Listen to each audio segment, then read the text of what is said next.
Hello students, welcome back this channel Mathema academy. Student, जैसे कि आपको पता है हम लोग ने लास्ट वीडियो के अंदर क्वाड्रेटिक इक्वेशन का प्रैक्टिस सेट 2.5 कंप्लीट कर चुके थे। आपको याद होगा जब भी हम क्वाड्रेटिक इक्वेशन स्टार्ट किए थे वहां पे हमारा प्रैक्टिस सेट 2.5 कंप्लीट हो गया था। ठीक है, तो प्रैक्टिस सेट 2.6 आज हम स्टार्ट करने वाले, डेट्स कॉल्ड एप्लीकेशन। हमारा पूरा कंप्लीट क्वाड्रेटिक इक्वेशन हो गया है, लेकिन अब हम यहाँ पे एप्लीकेशन पढ़ने वाले। एप्लीकेशन मतलब आपको सेंटेंस के अंदर आपको क्वेश्चन दिया जाएगा, उसको आपको पहले शॉर्ट फॉर्म में आपको उसका क्वेश्चन इक्वेशन बनाना पड़ेगा। फिर वो इक्वेशन को आप या तो कंप्लीटिंग स्क्वायर मेथड से कीजिए या फिर फॉर्मूला मेथड से कीजिए, फैक्टराइजेशन मेथड से, जो आपका दिल बोलता है। तीनों में से कोई भी मेथड यूज करके आप आंसर ला सकते हैं, क्योंकि आपके यहाँ पे रिस्ट्रिक्शन नहीं है। आपको यहाँ पे बताया नहीं गया है कि भाई इसको फैक्टराइजेशन मेथड से करना है या कंप्लीटिंग स्क्वायर मेथड से करना है या फॉर्मूला मेथड से करना है। जो आपको इजी लगता है तीनों में से वो मेथड आप सॉल्व कीजिए और वहां से आपको आंसर लेके आना, सॉल्यूशन लेके आना, जो दो सॉल्यूशन हमको मिलेगा। ठीक है, तो यहाँ पे देखिए पहला क्वेश्चन हमारा प्रैक्टिस सेट 2.6 का जो हमारा एप्लीकेशन बेस्ड पे है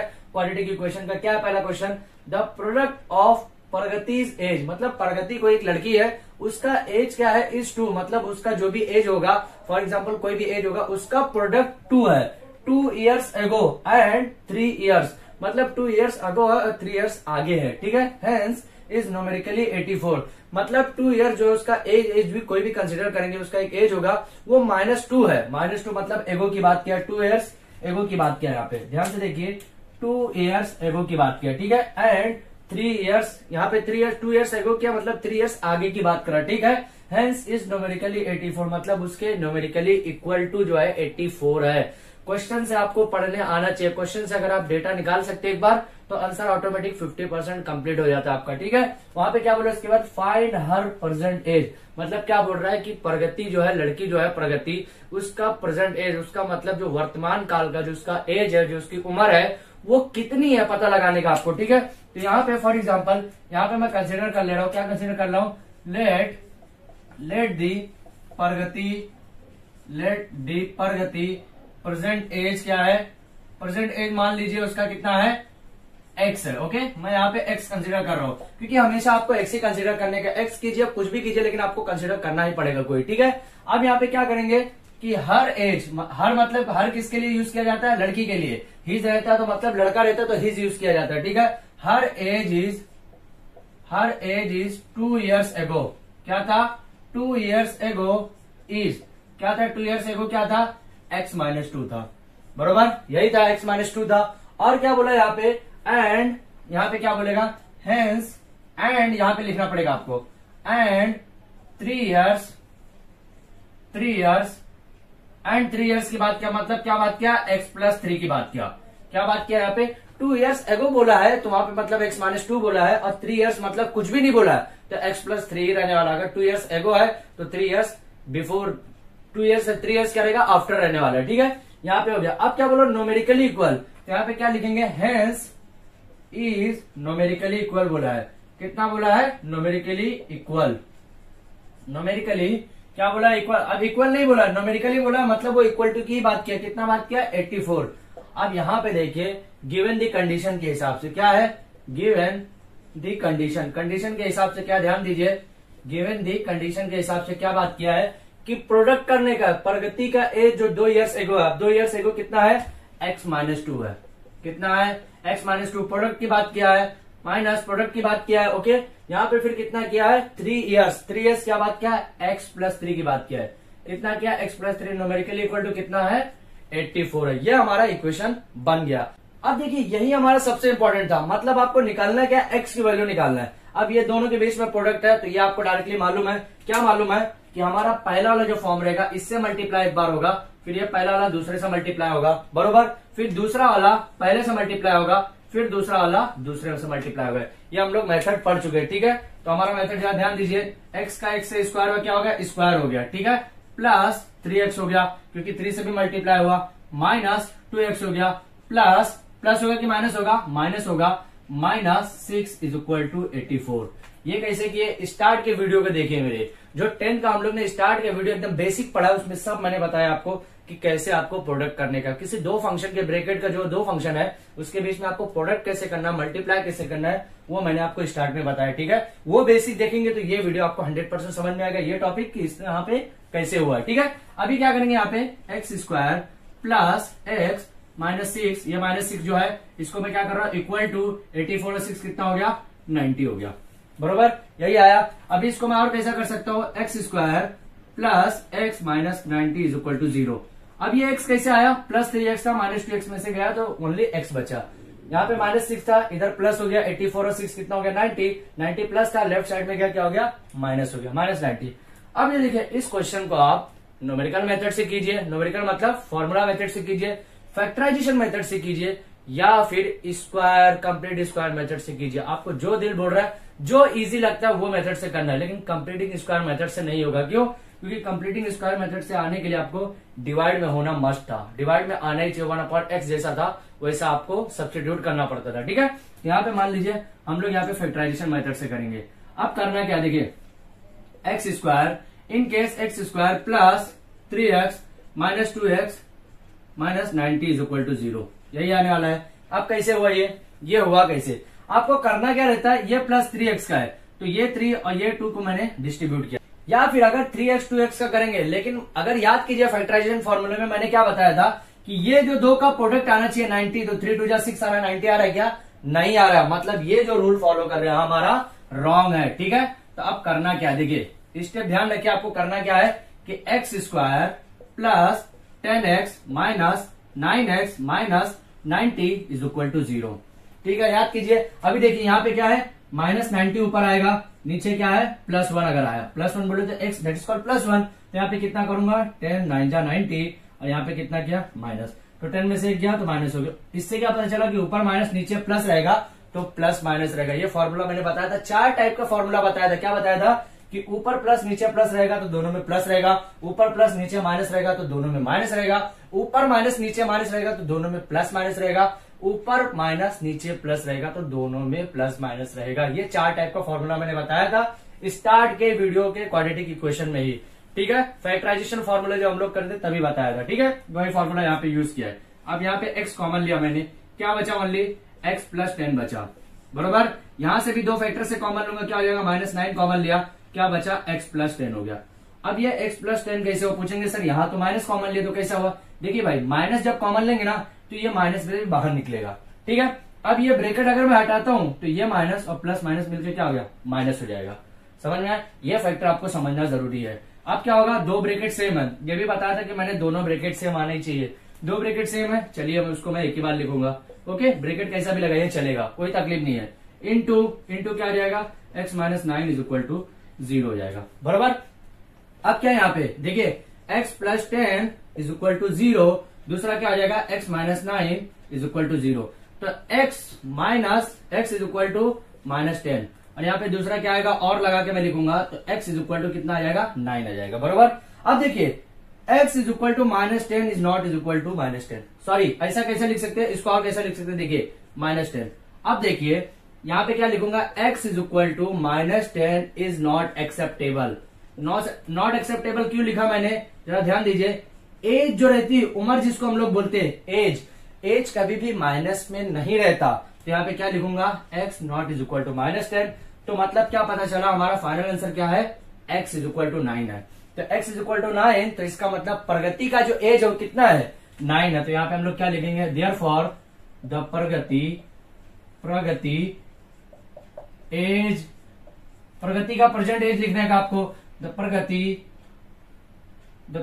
प्रेजेंट एज कितना है उसका, प्रेजेंट एज इज 9 ईयर्स है, ठीक है। तो इसके साथ ही हमारा क्वेश्चन नंबर 1 कंप्लीट हुआ सेट 2.6 का। आप इसका स्क्रीनशॉट ले लीजिए ताकि मैं क्वेश्चन नंबर 2 की तरफ फॉरवर्ड कर सकूं। अब देखिए स्टूडेंट, ध्यान दीजिए, हमारा क्वेश्चन नंबर 2 क्या है, सेम एप्लीकेशन है, मतलब आपको क्वेश्चन से एक्सट्रैक्ट करने का इक्वेशन एक बार एक्सट्रैक्ट हो गया, हमारा आंसर वहीं पे 50% कंप्लीट होता है। बार बार बोलो, ठीक है। इसलिए क्वेश्चन को पढ़ने का ज्यादा टाइम दीजिए। जितना आप क्वेश्चन को टाइम लेकर पढ़ेंगे, आपको समझ के पढ़ेंगे, उतने ही अच्छे से आपको इक्वेशन जो है एक्सट्रैक्ट करने में आपकी हेल्प मिलेगा, ठीक है। यहाँ पे क्या है, question number 2, the sum of square of 2 consecutive even number. देखिए क्या बोला, इवन नंबर की, इवन नंबर जो वो कैसा है, नेचुरल नंबर है। क्या बोला है, the sum of square of 2 consecutive. तो इससे पहले आपको पता होना चाहिए कि सम बोला है तो मतलब एडिशन की बात किया, स्क्वायर मतलब 2 की जो पावर है वो 2 है। 2 कॉन्जुगेटिव इवन नेचुरल नंबर। अब नेचुरल नंबर क्या है भाई, ये मालूम होना आपको पता है, ये स्टार्ट में मैंने आपको बताया है कि नेचुरल नंबर क्या है। ठीक है, अगर नहीं बताया तो चलिए आज देख लेते हैं अभी कि नेचुरल नंबर क्या होता है। नेचुरल नंबर 1 से लेके infinity number that is called natural number. समझ में आया? 1 से लेके infinity number that is called natural number. 1 इसमें 0 भी ऐड होगा। 0 से लेके infinity number are natural number except minus. Minus नहीं आना चाहिए, माइनस नंबर आना ही नहीं चाहिए। अगर वो माइनस में आया तो वो नेचुरल नंबर नहीं कहलाएगा। ठीक है, अब वो क्या कहलाएगा जब माइनस आएगा वो भी मैं आपको बताऊंगा कि कौन सा नंबर उसको बोलते हैं। इरेशनल नंबर बोलते या इरेशनल नंबर बोलते, ऑड नंबर बोलते, इवन नंबर बोलते, क्या बोलते वो सब बताऊंगा मैं। ठीक है, यहाँ पे क्या बोला है, the sum of square of two conjugative number. तो यहाँ पे सबसे पहले मैं कंसिडर क्या करूंगा, consider the two conjugative okay. Natural number is यहाँ पे क्या है, नेचुरल नंबर इज क्या है, नंबर इज एक्स, और क्या बोला यहाँ पे एक्स एंड एक्स प्लस 2। ठीक है, क्योंकि दो कॉन्जुगेटिव नंबर की बात किया है। क्या क्या, पहला मैंने एक्स मान लिया और दूसरा कॉन्जुगेटिव मतलब यहाँ पे उसके बाद की बात क्या है, तो 1 के बाद 2 ही आता है, तो दूसरा उसके साथ एडिशन ही होने वाला है। ठीक है, वो अब उसमें देखिए वहां सेंटेंस में एक और चीज बोला, क्या बोला है कि उसी के अंदर जो है कॉन्जुगेटिव जो नंबर है वो सम ऑफ स्क्वायर है, मतलब स्क्वायर है पहले, तो क्या यहाँ पे स्क्वायर हो गया। ओके, और सम है मतलब x प्लस 2 का भी स्क्वायर है, ये दोनों का स्क्वायर है और दोनों का एडिशन है, सम भी है। वो कितना इज इक्वल टू कितना बोला है, 244 बोला है। समझ में आया क्या बोल रहा हूं? देखिए क्वेश्चन ध्यान से पढ़िए, क्या बोला है कि sum of square of two conjugative number, पहले दोनों के बीच का सम हुआ। क्या हुआ, पहले दोनों के बीच का सम हुआ, x प्लस 2 हुआ, दो कॉन्जुगेटिव नंबर का सम हुआ, लेकिन उसमें बोला है कि स्क्वायर भी है। ठीक है, और वो क्या बोला है, स्क्वायर नेचुरल नंबर इज 244 मतलब 244 इज इक्वल टू के साथ। अब यहाँ पे जब आपको मिल गया तो ये तो इजी से सॉल्व हो जाएगा। क्या हो जाएगा, x square as it is, ये क्या हो जाएगा, ए प्लस बी का होल स्क्वायर का फॉर्मूला हम लोग ने स्टार्ट में पढ़ा है। क्या पढ़ा है, ए प्लस बी का होल स्क्वायर का फॉर्मूला क्या पढ़ा है, A square plus 2ab plus B square. Start में हम लोग ने फॉर्मूला पढ़ा, नहीं पढ़ा तो अभी देख लीजिए। इसको ए मानते इसको बी मानेंगे, तो ए स्क्वायर हो जाएगा प्लस 2ab की बात किया है, 2ab 2 to 4x plus 2 to 4। Okay, यहाँ पे कितना आ गया 244, बरोबर यही होगा। एक्स स्क्वायर होगा 2ab 2 टू 4x हो जाएगा प्लस बी स्क्वायर हो जाएगा। बी स्क्वायर मतलब 2 का स्क्वायर कितना हो जाएगा 4। देखिए ये बेसिक चीज है, ये फॉर्मूला आपको मालूम होना चाहिए, इसकी जगह हम लोग ये फॉर्मूला पुटअप करेंगे, इसलिए बार बार बता रहा हूं हर फॉर्मूले को रीड कर लीजिए, अभी से याद करेंगे ताकि 12th में आपको कोई भी डिफिकल्टी ना हो 11th 12th में जाने के बाद। ठीक है, अभी एक्स स्क्वायर कितना हो जाएगा, 2x स्क्वायर हो जाएगा plus 4x plus 4 is equal to कितना हो गया 244।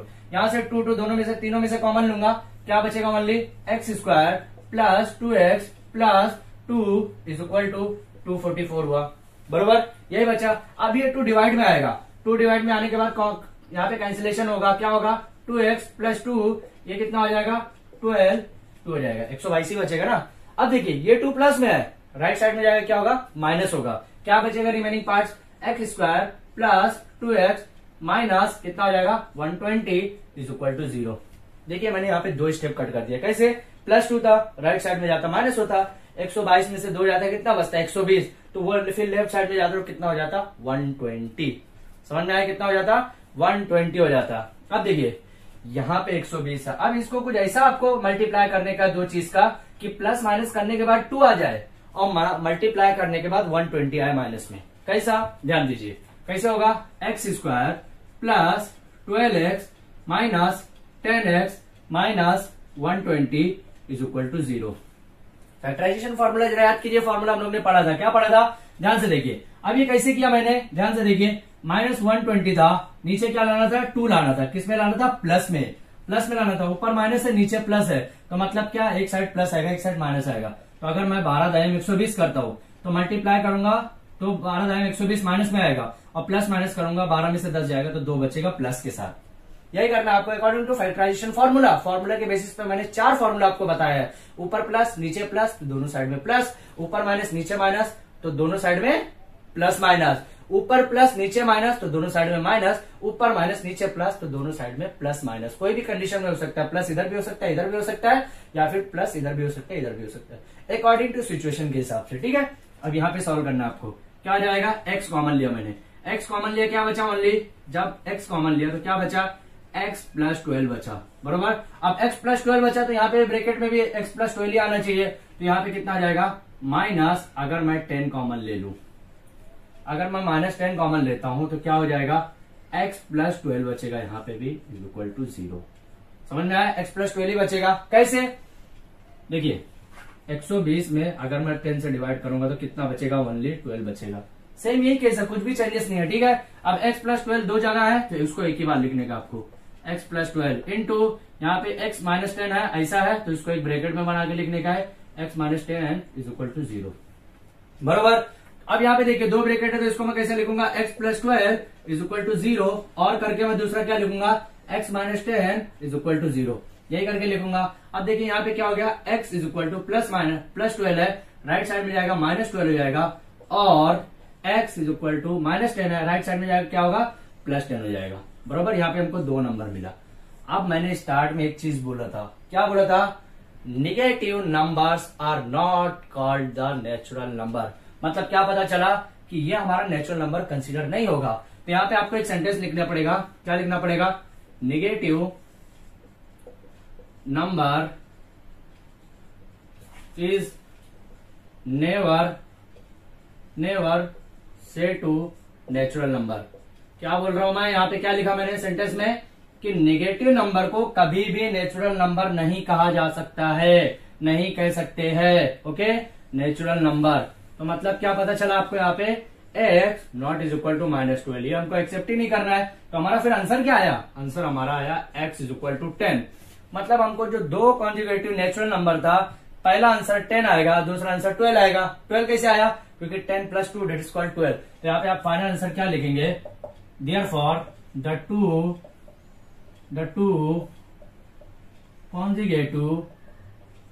कॉन्जुगेटिव नेचुरल नंबर इज, क्या लिखूंगा, natural number is 10 and 12। That is your final answer of question number 2। यहाँ पे हमारा कंप्लीट होता है। आप इसका स्क्रीनशॉट ले लीजिए ताकि मैं क्वेश्चन नंबर 3 की तरफ फॉरवर्ड कर सकूं। अब इसमें ध्यान दीजिए, हमारा क्वेश्चन नंबर 3 जो है थोड़ा सा बड़ा है। क्वेश्चन नंबर मतलब सिर्फ सेंटेंस में बड़ा है, जबकि उसका सॉल्यूशन बहुत ज्यादा इजी है, बहुत सिंपल है, ठीक है। क्वेश्चन सिर्फ आपको अच्छे से पढ़ने हैं। क्या देखिए, in the orchard of mister Madhusudan there are 150 orange trees. मतलब क्या बोल रहे हैं कि एक मिस्टर मधुसूदन है, उनका कोई बगीचे का नाम ऑर्किड जिसका नाम है, उसके अंदर क्या है 150 जो है संतरे के पेड़ है। यही बोला गया है कि 150 जो 150 कितना है संतरे का पेड़ है, ठीक है। अब संतरे का पेड़ जो है उस पे देखिए, इसके बेसिस पे क्या क्वेश्चन बनाया गया है, the number of trees in each row is 5। मतलब क्या बोल रहा है कि रो में जो है, अब रो कॉलम क्या भाई, ये पहले समझ लीजिए, ये कॉलम है ये रो है, ध्यान से देखिए, ये दोनों मिला के कितना है 150 ट्रीज है, 150 पेड़ है, 150 पेड़ है। लेकिन क्या बोला क्वेश्चन को निकालने के लिए कि the number of trees in each row is 5 more than that in each column. मतलब जितना कॉलम में ट्री है उससे ज्यादा रो के अंदर 5 ज्यादा है। मतलब अगर कॉलम के अंदर मान लीजिए 10 पेड़ होगा, कॉलम के अंदर अगर 10 पेड़ होगा तो इसके अंदर 15 होगा, इसके अंदर अगर 15 होगा तो इसके अंदर 20 होगा। मतलब रो के अंदर 5 ज्यादा ही है जितना भी कॉलम के अंदर होगा, ठीक है। कितना है वो बताया नहीं गया अभी। Find the number of trees in each row and each column. मतलब कितना रो के अंदर कितना ट्री है और कॉलम के अंदर कितना है ये बताना है। देखिए रो के अंदर तो हमको पहले से मालूम है कि 5 ज्यादा है रो के अंदर कॉलम से, लेकिन उससे पहले आपको कॉलम का पता करना पड़ेगा। तो कॉलम का कितना पहले अगर ये पता चल जाता है तो रो का ऑटोमेटिक पता चल जाएगा, ठीक है। तो आपको सबसे पहले कॉलम का पता लगाना पड़ेगा। आगे क्या बोला, ईच कॉलम मतलब find the number of trees in each row and each column with the help of flow chart. एक फ्लो चार्ट दिया हुआ। क्वेश्चन थोड़ा सा बड़ा लेकिन बहुत इजी क्वेश्चन है ये। देखिए क्या दिया है, the number of trees in each column is x. मतलब उसने क्या मान लिया है कि कॉलम के अंदर जो ट्री है वो कौन सा है, एक्स मान लिया है, ठीक है। उसके आगे क्या बोला है, the number of trees in each row, पता लगाने का ये दोनों। तीसरा यहाँ पे आगे फ्लो चार्ट में क्या किया, टोटल नंबर ऑफ ट्री पता लगाने का। टोटल नंबर ऑफ ट्री कितना है 150 है, डायरेक्टली यहाँ पे दिया गया है। Frame of quadratic equation, quadratic equation का फ्रेम तैयार करने का, मतलब इक्वेशन बनाने का आपको, तभी पता चलेगा हमको, ठीक है। यहाँ पे और क्या बोला, find the value of x. X की जो बात किया मतलब वो कॉलम की ही बात किया है, तो find the value of x जो बात किया वही बात किया। उसके बाद क्या बोला, how many trees in each column. मतलब यहाँ पे भी इनडायरेक्टली देखा जाए तो यहाँ पे भी एक्स की ही बात कर रहा है। देखिए कॉलम जो है एक्स की बात करेगा, find the value of x मतलब कॉलम की बात करेगा, ठीक है। फ्रेम और क्वाड्रेटिक इक्वेशन जब बनाएंगे तो वहां पे कॉलम निकालने के, तो इनडायरेक्टली मैक्सिमम चीजें इसने कॉलम निकालने की बात की। उसके बाद क्या बोला, how many trees in each row, each row का बताने का आपकी कि ईच रो, एवरी रो के अंदर, कतार के अंदर कितना ट्री है, कितना पेड़ है। तो यहाँ पे सबसे पहले आपको कंसिडर क्या करना है, let the trees are present in the row, are row की नहीं, present, are present in the column, column के अंदर पहले पता लगाने का है, in the column is x, x मान लिया मैंने क्योंकि यहाँ पे दिया हुआ भी पहले से, ठीक है। अब रो के अंदर क्या है, तो यहाँ पे क्या करूंगा, द ट्रीज, यहाँ पे आप फिर से लिखूंगा मैं, the trees are present in the column, column sorry column तो पहले से हम लोग निकाल लिए, present in the row, in the row is कितना है, x प्लस 5 है, x प्लस 5 रहेगा, क्यों, क्योंकि कॉलम से 5 ज्यादा बोला है यहाँ पे, 5 इज मोर देन, देखिए 5 is more than that in each column, मतलब हर कॉलम में अगर x ट्री होगा तो हर रो के अंदर x प्लस 5, हर रो के अंदर x प्लस 5 ट्री ज्यादा है, यहाँ पे बोल रहे हैं, ठीक है। अब देखिए find the number of trees in each row, अब क्या बोला, ओवरऑल कितना बोला है यहाँ पे, ओवरऑल उसने बोला है कि 150 ट्री है, तो यहाँ पे आप क्या लिखेंगे, the total number of trees is, the total number of trees is कितना है, 150। तो यहाँ पे क्या लिखेंगे, मैथमेटिकली मतलब यहाँ पे हमको जो कंडीशन दिया हुआ है, मैथमेटिकली क्या लिखेंगे हमारा, x into x plus 5 is equal to 150। ये हमारा देखिए क्वाड्रेटिक इक्वेशन का फ्रेम तैयार हो गया,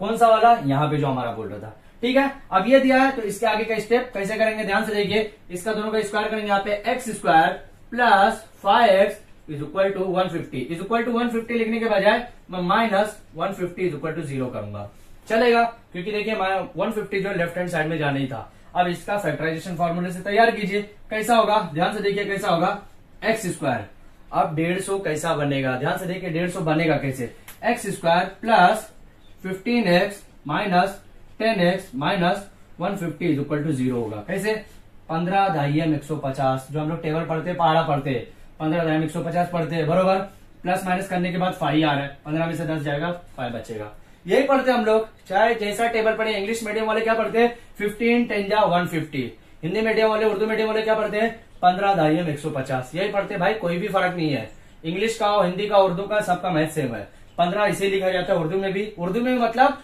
आप जब पढ़ाई करते हो वैसे 15 उर्दू में अलग तरीके से लिखा जाता है, लेकिन आप जब एग्जाम में लिखेंगे तो 15 ऐसे लिखना पड़ेगा, ना कि उर्दू में, ठीक है, तो यही फर्क है। अब देखिए करेंगे क्या, सेम x कॉमन लिया मैंने, क्या बचा यहाँ पे, x प्लस 15 बचा, दूसरा क्या बचा, माइनस 10 कॉमन लिया, यहाँ पे भी x प्लस 15 बचना ही चाहिए, इसलिए ऐसा कॉमन लेना है यहाँ पे ताकि यहाँ पे x प्लस 15 बचे, समझ में आया। अब x प्लस 15 दोनों में सेम है तो उसको मैं एक लिखूंगा, इनटू यहाँ पे क्या करूंगा, x माइनस 10 एक बार लिखूंगा, ठीक है, इज इक्वल टू 0। अभी देखिए नेक्स्ट स्टेप क्या होगा, x प्लस 15 ब्रैकेट के साथ यहाँ पे अलग लिखूंगा 0, दूसरा क्या बचेगा, x minus 10 is equal to 0 बचेगा, बरोबर, यही होगा। नेक्स्ट स्टेप क्या होगा, यहाँ पे ध्यान दीजिए, यहाँ पे तीसरा स्टेप मैं यहाँ पे लिख रहा हूँ, ठीक है, क्या होगा यहाँ पे, x is equal to minus 15, okay, क्योंकि प्लस है, राइट साइड में जाएगा माइनस हो जाएगा। दूसरा क्या होगा, और करके दूसरा क्या होगा, x इज इक्वल टू 10। अब देखिए ट्री तो है तो प्लस में ही रहेगा, तो मतलब क्या पता चला, x is equal to minus 15 is not acceptable, minus में एक्सेप्ट होएगा ही नहीं, ओके, इज नॉट एक्सेप्ट, क्या लिखेंगे, एक्सेप्ट, क्या लिखेंगे, इज नॉट एक्सेप्टेबल, यही लिखेंगे। तो फिर क्या बचा यहाँ पे, x is equal to only क्या बचा, 10, और हम लोग ने कॉलम में क्या माना था कि कॉलम के अंदर जो ट्री है कितना है, x है, मतलब कितना आ गया, कॉलम के अंदर ट्री अभी 10 आ गया। तो यहाँ पे ध्यान से देखिए, इसका पार्ट का आप स्क्रीनशॉट लेके रखिए, ठीक है। अभी देखिए क्या करेंगे, यहाँ पे लिखेंगे क्या, यहाँ पे 2 सेंटेंस का हमारा फाइनल आंसर बचा हुआ, क्या फाइनल आंसर बचा है, ध्यान से देखिए, फाइनल आंसर हमारा क्या बचा है, यहाँ पे क्या लिखा है, द ट्रीज, आप क्या लिखेंगे, the trees are present in the column is, are present in the column is कितना हो गया, 10 बचा, कितना आया, 10।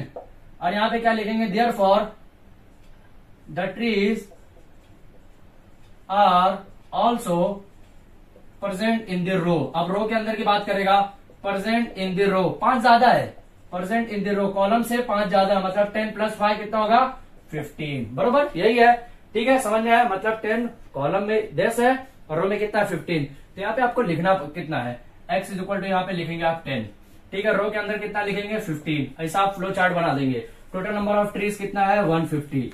ओके, क्वाड्रेटिक इक्वेशन का फ्रेम तैयार कर देंगे। कैसा क्या तैयार करेंगे यहाँ पे, क्वाड्रेटिक इक्वेशन का फ्रेम क्या था, x square plus 5x minus 150 is equal to 0, यही फ्रेम था।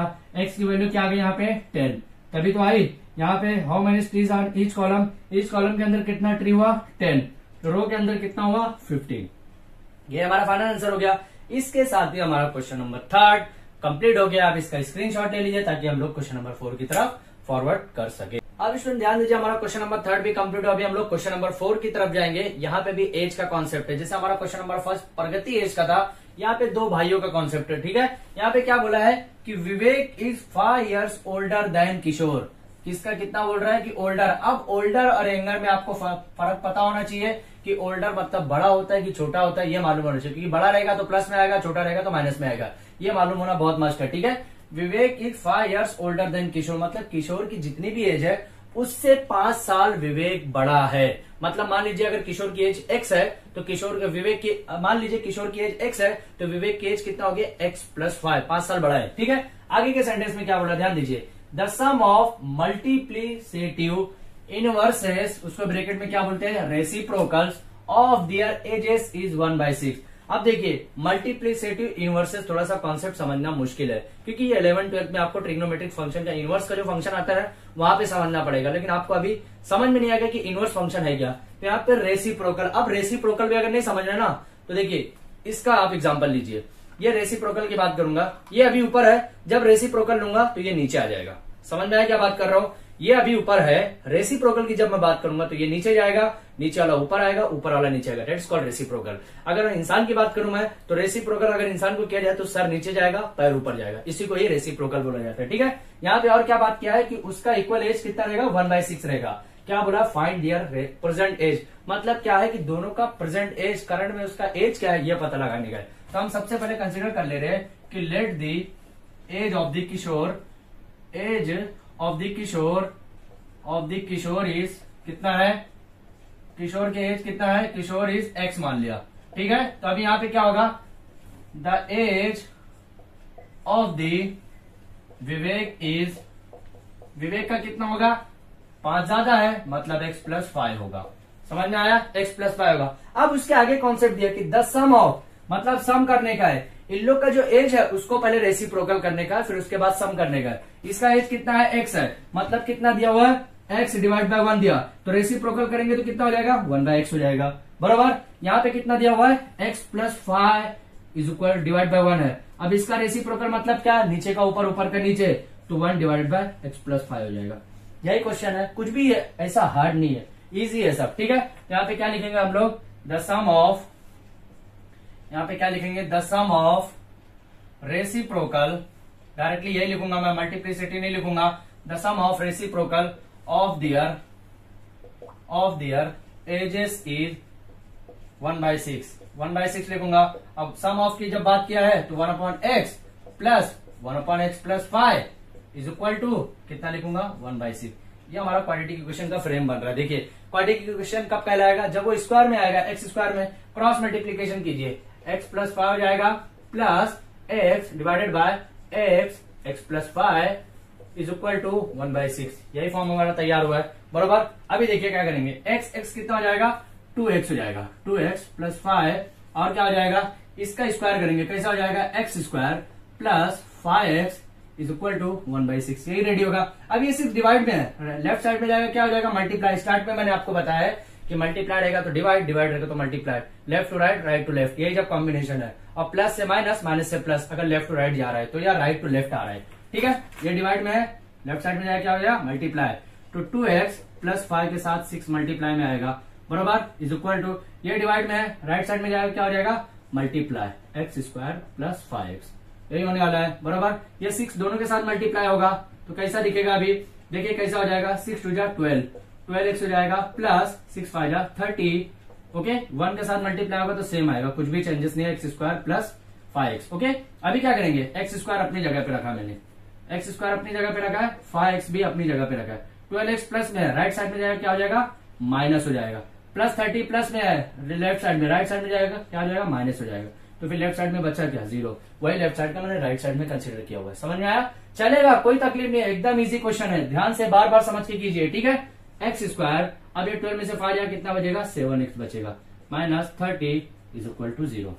अब देखिए करना क्या आपको, -7 और -30, तो यहाँ पे भी सेम वही प्रोसेस है कि आपको दो प्रोडक्ट ऐसा कोई लेने का फंक्शन की मल्टीप्लाई करने के बाद -30 है, प्लस माइनस करने के बाद -7 है। तो कैसे लूंगा, -10x प्लस, अगर मैं यहाँ पे plus 3x minus 30 is equal to 0 करता हूं अगर मैं, तो 10 में से 3 जाएगा, -7 बचेगा, और 10 क्या है 30, -30 हो जाएगा। दिमाग से देखिए कैसे करना आपको, -30 रखने का है, नीचे क्या करना आपको, -7 लाने का है। तो 10 इंटू अगर 3 करता हूं मैं, ठीक है, तो कितना हो जाएगा, 10 में से 7 जाएगा, -7 बचेगा, और 10 या 30 हो जाएगा, प्लस मल्टीप्लाई अगर करता हूं तो ये हमारा कॉन्सेप्ट है, फैक्टराइजेशन फॉर्मूला, बार बार बोल रहा हूं। अगर आप वो कर रहे होंगे तो ये क्वेश्चन आपको इजी वे में हो जाएगा। सिर्फ आपको डेटा निकालने में थोड़ा सा तकलीफ होगा, डेटा अगर निकल गया तो यहां से आप इजी वे में क्वेश्चन सॉल्व कर सकते हैं खुद से, बिना किसी की हेल्प लिए हुए, ठीक है। इसके बाद क्या करेंगे, x मैंने कॉमन लिया, क्या बचा, x -10 बचा ओनली। यहाँ पे कुछ भी नहीं है, मतलब सिर्फ x ही कॉमन लेना पड़ेगा, तो x -10 बचा, प्लस 3 कॉमन लिया तो x -10 यहाँ पे बचा, क्योंकि x -10 यहाँ बचा तो यहाँ पे बचना चाहिए, 2 ब्रैकेट है उसको एक ही बार लिखने का है, x -10 इंटू यहाँ पे भी x, यहाँ पे कितना है +3 इज इक्वल टू 0, यही बचा। ओके, नेक्स्ट स्टेप में क्या करेंगे, नेक्स्ट स्टेप यहाँ पे देखिए, x -10 इज इक्वल टू 0, और यहाँ पे कितना बचा, x +3 इज इक्वल टू 0, यही करना है। तो x इज इक्वल टू 10, और क्या बचा, और x इज इक्वल टू -3। अब देखिए भाई -3, एज कभी भी माइनस में होता है क्या, नहीं होता है, तो यहाँ पे आप क्या लिखेंगे, x not is equal to -3 is acceptable. Okay, क्या लिखेंगे यहाँ पे, डायरेक्टली ऐसा लिख सकते, x is equal to -3 is not acceptable, not accept लिखेंगे, चलेगा, कोई तकलीफ नहीं है, ठीक है। अब उसके बाद क्या करेंगे, नेक्स्ट स्टेप क्या करेंगे, ध्यान से देखिए, नेक्स्ट स्टेप क्या करेंगे, नेक्स्ट स्टेप में हमारा डायरेक्टली फाइनल आंसर मिला है, लेकिन देख लेते फाइनल आंसर क्या है। तो हमारा क्या लिखेंगे, that is x is equal to 10। अब देखिए ये हमारा 10 है, तो x जिसका भी एज होगा वो हमारा फाइनल आंसर होगा। क्या लिखेंगे यहाँ पे, therefore the age of the Kishore is, कितना है, x की वैल्यू किशोर की एज है, तो वहां पे कितना लिखेंगे, 10 ईयर्स। ओके, प्रेजेंट एज उसकी कितनी है, 10 ईयर्स है। यहाँ पे क्या लिखेंगे, द एज, यहाँ पे नहीं, द प्रेजेंट एज लिखेंगे, क्योंकि प्रेजेंट एज की बात किया, ठीक है, पास्ट और फ्यूचर की बात नहीं किया। The present age of the Kishore is 10 years, and the present age of the Vivek is, कितना रहेगा, जितना ये रहेगा उससे 5 ज्यादा रहेगा किशोर का, विवेक का कितना रहेगा, 15 years. That is your final answer of question number 4। यहाँ पे हमारा कंप्लीट होता है, आप इसका स्क्रीनशॉट ले लीजिए ताकि आज के वीडियो का हम लास्ट क्वेश्चन की तरफ फॉरवर्ड कर सकें। अब स्टूडेंट ध्यान दीजिए, हमारा क्वेश्चन नंबर 5 जो आज के वीडियो का, आज के लेक्चर का हमारा ये लास्ट क्वेश्चन है। क्वेश्चन नंबर 5 ध्यान से पढ़िए, क्या है, Suyash score 10 marks more in the second unit test. क्या बोल रहा है, सुयाश नाम का एक कोई स्टूडेंट्स है जो उसने 10 मार्क्स स्कोर किया है सेकेंड यूनिट टेस्ट में, लेकिन वो 10 मार्क्स जो ज्यादा है किसके, than in the first unit test. मान लीजिए उसने फर्स्ट यूनिट टेस्ट में, अगर मान लीजिए कि फर्स्ट यूनिट टेस्ट में उसने, फर्स्ट यूनिट टेस्ट यहाँ पे फॉर एग्जांपल ले रहा हूं मैं, फर्स्ट यूनिट टेस्ट में उसने मान लीजिए अगर 5 मार्क्स उसने अटेन किया था, 5 मार्क्स उसने गेन किया था, लाया था, तो सेकेंड यूनिट टेस्ट में वो क्या बोल रहा है, यहाँ पे क्या बोला गया क्वेश्चन के अंदर कि सेकेंड यूनिट टेस्ट के अंदर 10 मार्क्स ज्यादा, मतलब 15 मार्क्स हो गया।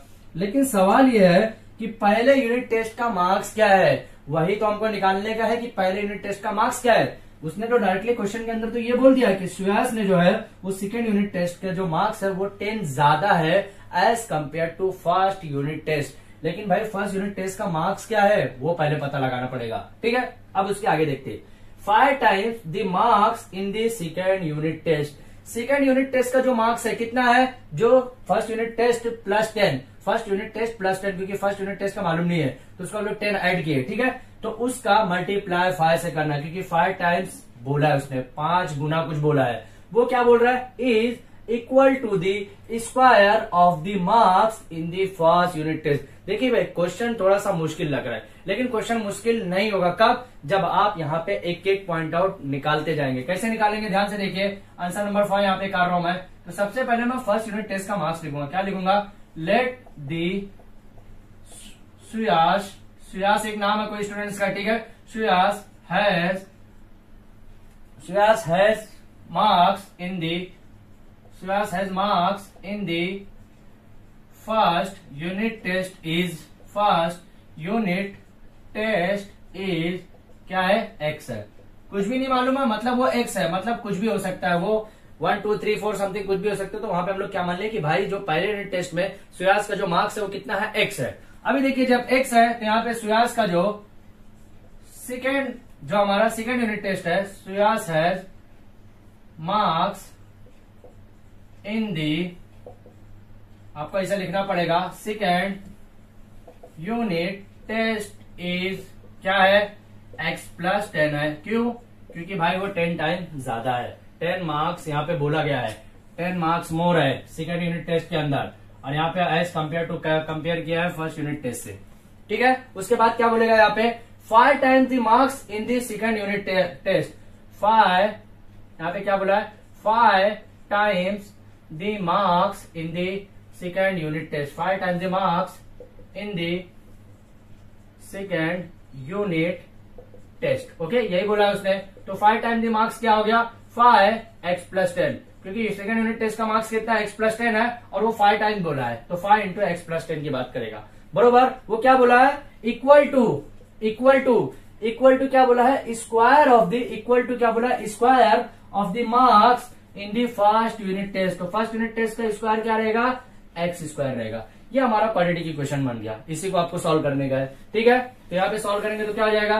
ध्यान से देखिए, 5x प्लस यहाँ पे क्या आ जाएगा? 5 का 10 से मल्टीप्लाई होगा 50 is equal to x square. अभी ऐसा लिखा हुआ, इसको आप ऐसा लिख लीजिए, x square is equal to 5x plus 50। चलेगा, आप इधर उधर से करेंगे चलेगा, कोई तकलीफ नहीं, क्योंकि हमने वैल्यू को चेंज नहीं किया है। अब देखिए इसको और कैसे लिख सकते हैं? X square minus 5x minus 50 is equal to 0। चलेगा, क्वाड्रेटिक इक्वेशन का फॉर्म यही है। कैसे? क्योंकि देखिए भाई अगर इसका जनरल फॉर्म देखेंगे तो क्या रहता है? ax square plus bx plus c is equal to 0। General form यही रहता है, लेकिन लीनियर इक्वेशन का जनरल फॉर्म ऐसा नहीं रहता है, ax plus by is equal to c, ये जनरल फॉर्म रहता है। तो ये दोनों जनरल फॉर्म आपको याद रखना पड़ेगा। जनरल फॉर्म बोलिए या स्टैंडर्ड फॉर्म बोलिए, बोथ आर सेम, दोनों केस में नाम सेम है, दो नाम है लेकिन काम वही है, ठीक है। अब इसको सॉल्व करना है आपको। ये कैसे किया जाएगा? X square minus 10x plus 5x minus 50 is equal to 0। वही बात पड़ी, माइनस 10 में से 5 जाएगा, कितना बचेगा? -5, मतलब -5 आ गया। मल्टीप्लाई करूंगा 10 का 5 से तो कितना होगा? -50 हो जाएगा। समझ में आया? अब यहाँ पे देखिए x कॉमन लूंगा मैं, x कॉमन लूंगा, क्या बचेगा? x माइनस 10 बचेगा। क्या बचेगा? ओनली x माइनस 10 बचेगा। यहाँ पे प्लस 5 कॉमन लिया तो यहाँ पे क्या बचा? x माइनस 10 लेना है, ठीक है। यहाँ पे ऐसा कुछ कॉमन आपको लेना है, क्योंकि यहाँ पे जो ब्रैकेट के अंदर आया सेम ये ब्रैकेट के अंदर यही आना चाहिए, ठीक है। यही फैक्टर है। अब दो ब्रैकेट है तो उसको एक ही बार लिखना है, x माइनस 10 लिखा मैंने, इनटू ये x को और ये प्लस 5 को एक ब्रैकेट बनाने का इज इक्वल टू 0। दोनों ब्रैकेट को अलग अलग कीजिए, x minus 10 is equal to 0 और x plus 5 is equal to 0। यही करना है, x इज इक्वल टू 10 और x इज इक्वल टू -5। अब देखिए x की वैल्यू तो मार्क्स में ही कंसीडर करना है, तो -5 कभी मार्क्स में आएगा क्या? नहीं, 0 1 2 3 आता है, ठीक है। तो यहाँ पे माइनस में मार्क्स आपको नहीं लेने का है, तो यहाँ पे मैं क्या लिखूंगा? x is equal to -5 is not acceptable. ये एक्सेप्टेबल के लायक नहीं है भाई, समझ में आया? ये एक्सेप्टेबल के लायक नहीं है तो फिर है क्या? x इज इक्वल टू 10 है। तो अब x इज इक्वल टू 10 है तो हमको सुयास के मार्क्स क्या है फर्स्ट यूनिट टेस्ट का, वो हमको निकालना है, क्योंकि यहाँ पे बोला गया है फाइंड, क्या बोला है? Find his score in the first unit test. उसने फर्स्ट यूनिट टेस्ट में कितना स्कोर किया ये पता लगाने का है। तो क्या लिखूंगा? Therefore Suyas has score in the first unit test is, कितना लिखूंगा? 10 मार्क्स। कितना आंसर आ गया उसका? 10 मार्क्स। उसने मतलब क्या पता चला कि पहले के अंदर उसने कितना मार्क्स लाया था? 10 लाया था। तो इससे क्या पता चला कि आपको कि सेकंड में उसने कितना लाया होगा? 20 लाया होगा, 20 लाया होगा। देखिए क्वेश्चन कितना इजी था ये आप हमेशा डेली लाइफ के जो आप एग्जाम चलते हैं आपके यूनिट टेस्ट में उससे कंपेयर करके आप क्वाड्रेटिक इक्वेशन के आप आंसर आपका खुद का निकाल सकते हैं। ऐसे कंपेयर करके क्वेश्चन रीड कीजिए, क्वेश्चन बनाइए और क्वेश्चन बना के आप ऐसे से क्वेश्चन को सॉल्व कीजिए, ठीक है। क्योंकि अभी के बेसिस पे अगर आप सॉल्व करना सीख जाएंगे तो रिसर्च करेंगे आप और पीएचडी लेवल पे जब आप जाएंगे तो मैथ्स के ऐसे क्वेश्चन को आप बहुत बारीकी से बहुत अच्छे तरीके से कर सकते हैं, ठीक है। तो हमारा क्वेश्चन नंबर 1 से 5 एप्लीकेशन ऑफ क्वाड्रेटिक इक्वेशन का कंप्लीट हो गया था। अभी हम लोग जो नेक्स्ट लेक्चर लेंगे उसमें हम क्वाड्रेटिक इक्वेशन जो है एक्सरसाइज या प्रैक्टिस सेट 2.6 जो है वो हमारा पूरी तरह से कंप्लीट करने की कोशिश करेंगे, ठीक है। तो जो स्टूडेंट ने अभी तक हमारे चैनल को सब्सक्राइब नहीं किया है तो प्लीज यार अब हमारे चैनल को सब्सक्राइब करो और अपने फ्रेंड सर्कल को भी सेंड करो, क्योंकि हमारा सिलेबस फटाफट से कंप्लीट होने की तरफ फॉरवर्ड कर रहा है। Thank you.